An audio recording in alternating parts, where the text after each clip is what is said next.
Welcome to my YouTube channel. If this is your first time seeing one of my videos, my name's Rachel, and today we're going to make a shirt. So I made this shirt that I'm wearing last week, and I've worn it a lot. I really like it. It has this nice open neckline, which I found really works for my body type. Oh, by the way, if you guys are interested in seeing a whole video about kind of how I have explored body types and my color season and everything, just let me know.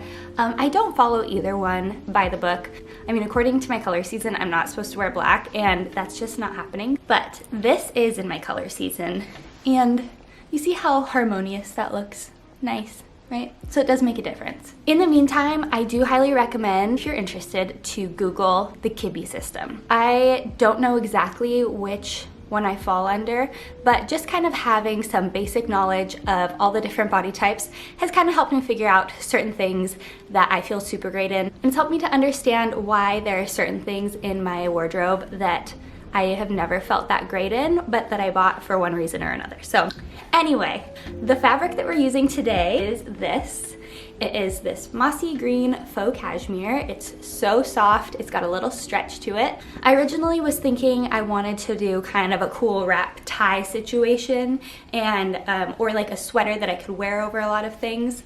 But the other night I wore this shirt underneath my leather jacket out to dinner, and I just loved how easy it was. It's not bulky, but it's comfortable.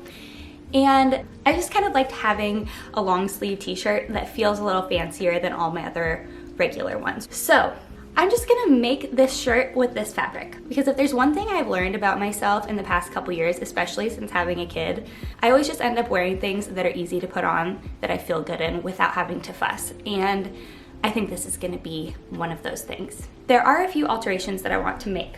I'm gonna have to take up the shoulders a little bit, just in the front. Typically, patterns are made for people who are a little larger in the chest than I am, so this is one of those situations. So I'm going to have to take it up a little bit in the shoulders, just so I don't have to mess with it and keep it in place, because these kind of try to gape a little bit. Another weird thing that I noticed when I was making the shirt is the instructions said to hem the sleeves before doing this big long side seam. And after wearing it, this kind of bit of fabric right here has started to really annoy me. So what I'll probably do on this sweater is do the hem after I've done all the side seams. So this is a pretty quick shirt to make, so hopefully I can finish it today, and let's get started. So since I've already made the shirt before, I've got all the pattern pieces already right here. So I'm gonna find those two top sections, and I'm gonna try to figure out how to make these a little bit shorter. So I think what I'm gonna do is just measure out here about, I don't know, 2 centimeters. So I don't really know what I'm doing, but I'm thinking that that'll probably help the gapping issue. For the pattern, we have both front pieces, we have the sleeve, we have the back section, and then we have just a couple bands for the neckline. All right, let's cut this fabric.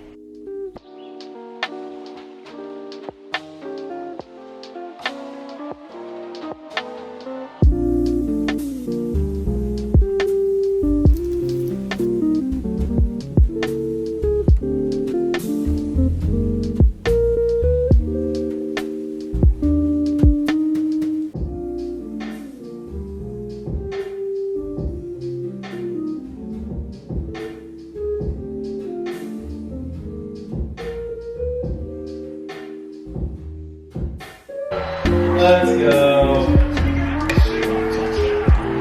Woo!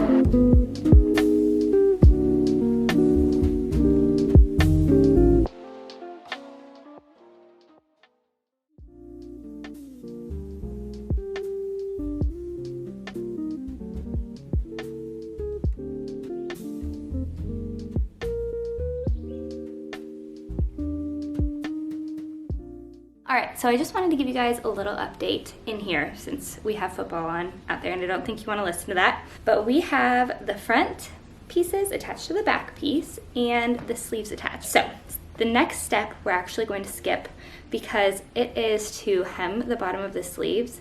And like I said before, I want to wait until the end to do that. I really hope I don't regret it, but we're just gonna go with it. We're just gonna try it out. So the next step is going to be attaching the neck binding, and then we're going to be attaching a really long strip of fabric to the front of both of these little crisscross pieces here. And so far, this fabric has been pretty okay to work with.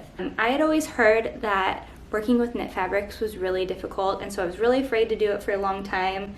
But you know what, if you are into sewing and you are afraid of using a certain type of fabric, just try it. Just find some that's not super expensive and just try to make something. Because if you're always afraid of trying to use a certain fabric, you're just always going to avoid it, and then you're never going to learn how to sew with it. That's just my little bit of encouragement. The worst thing that's going to happen is it turns into a huge mess and it's really ugly, and at least you tried. And then hopefully next time it turns out better.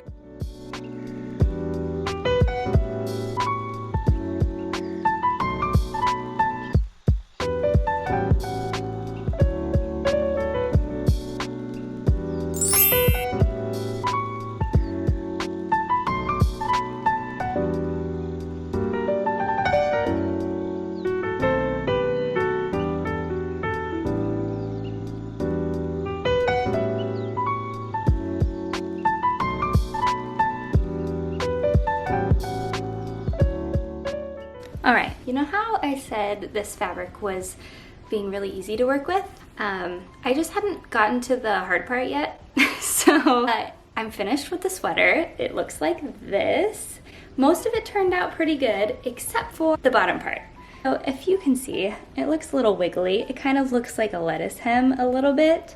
It's not supposed to. So, I mean, I could act like it's supposed to, but it's not supposed to. But I'm kind of hoping that it just looks cute. The sleeves were also very difficult, but they turned out good. I just did a straight stitch on the sleeves because this fabric is so stretchy. I'm not really worried about my hands getting through here, but the bottom part I had to do a zigzag stitch on. So the black shirt that I had on earlier doesn't have a hem at the bottom at all. It's just a raw hem because any knit fabric doesn't really fray. This fabric, I have a feeling, would just grow and grow and grow and stretch, and so I don't want that to happen. That jersey fabric that I was using doesn't really have a tendency to do that, so I could just leave the bottom of that raw, and I'll try to figure out what I'm going to do with that later. But I really wanted to hem the bottom of this, so I did a zigzaggy stitch. So the sun's already trying to go down, so I'm going to put this on really quick. Let's do one of those fancy transitions. So here's the shirt. You know what? I kind of like the wiggly little bottom hem. It's kind of like frilly a little bit. I mean, of course, the plan was to have it straight at the bottom, but this is what it looks like. So the reason this kind of wiggliness can happen with stretch fabrics is it's really easy to stretch your fabric without even noticing while you're feeding it through the machine. So I knew this was a possibility. I thought I was being so careful, but you know, I wasn't careful enough, but it turned out all right? I'm really glad that I took up the shoulders a little bit because this is nice and secure up here. It doesn't feel like I'm gonna wiggle or anything in a weird way. It doesn't feel like I'm going to like expose myself or anything, so this is it. I actually really like it. I love this color and it's so soft. So there you have it. This shirt is finished. It only took me like 2.5 hours to do. Roz is just waking up for her nap, so we did this in perfect timing. But I do plan on using this pattern more.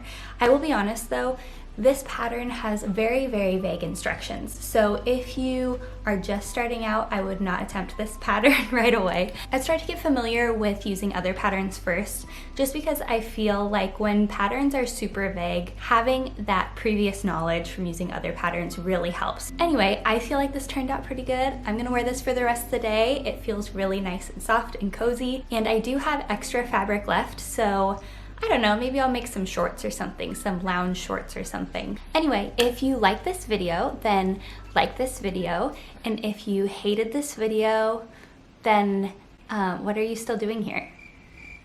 And if you're excited to see more videos like this, then make sure you subscribe to my channel. All right, well, I'll see you guys soon. Bye.